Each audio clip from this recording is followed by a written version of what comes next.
पालेभाजी म्हटली की सगळ्यांच्याच आवडती डिश, पण प्रत्येकाची ती करण्याची पद्धत पण वेगवेगळी असते.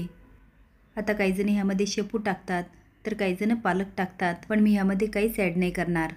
हॅलो, अश्विनी रेसिपीमध्ये तुमचं खूप खूप स्वागत आहे.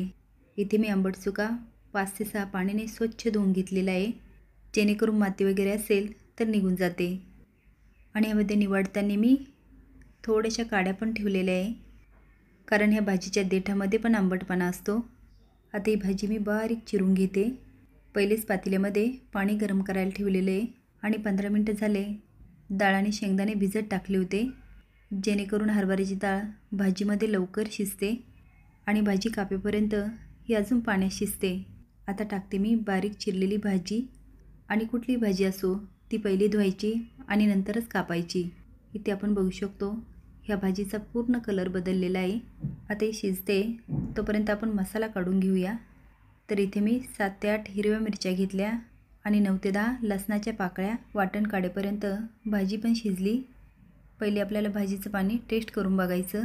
जर कमी आंबट असेल तर पाणी काढायची काहीच गरज नाही, पण जर खूप आंबट असेल तर ह्यामधलं काही पाणी आपल्याला काढून टाकायचं आहे, जेणेकरून भाजी जास्त आंबट होणार नाही. पण हो, थोडीशी आंबट पण पाहिजे बरं का. आता ह्यामधलं काही पाणी मी काढून टाकते. खूप जर कोवळी भाजी असेल तर त्याला कमी आंबटपणा असतो, त्यामुळेच आपल्याला पहिले पाण्याची चव घ्यायची आहे. आता यामध्ये टाकते 2 ते 3 चमचे बाजरीचं पीठ. याने भाजीला अप्रतिम चव येते. पण जर बाजरीचं पीठ नसेल तर ह्यामध्ये आपण डाळीचं पीठ म्हणजे बेसन पीठही टाकू शकतो. आता हे आपल्याला चांगलं हटवून घ्यायचं आहे, जेणेकरून भाजी आणि बाजरीचं पीठ एकजीव होणार. आता यामध्ये टाकते मिरची आणि लसणाचं वाटण, त्यानंतर मीठ. आता इथे भाजी झाली आंबट आणि तिखट. आता आपण टाकणार आहोत याची चव दुप्पट वाढवणारा गूळ. याने काय होतं, ही भाजी मस्त आंबट, गोड आणि तिखट लागते. आंबट चुक्याची भाजी आणि बाजरीची भाकरी एकदा असा बेत तर करून बघा. बाजूला मी फोडणी करून घेते. त्यामध्ये टाकलं 1 पळी तेल.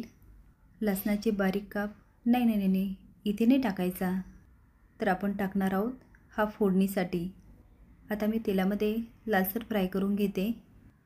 लसूण फ्राय होत आला की त्यामध्ये टाकते 1 चमचा जिरे, त्यानंतर थोडासा हिंग आणि आता भाजीला देते मस्त लसणाची चरचरीत फोडणी. आणि लगेच आपल्याला ह्यावर झाकण ठेवायचे, जेणेकरून भाजीला फोडणीचा सुगंध येणार. ही आंबट चुक्याची भाजी तुम्ही पण अशीच करता की वेगळ्या पद्धतीने, हे कमेंट बॉक्समध्ये नक्की टाईप करा. आणि ही रेसिपी आवडली असेल तर लाईक आणि सबस्क्राईब करा. धन्यवाद.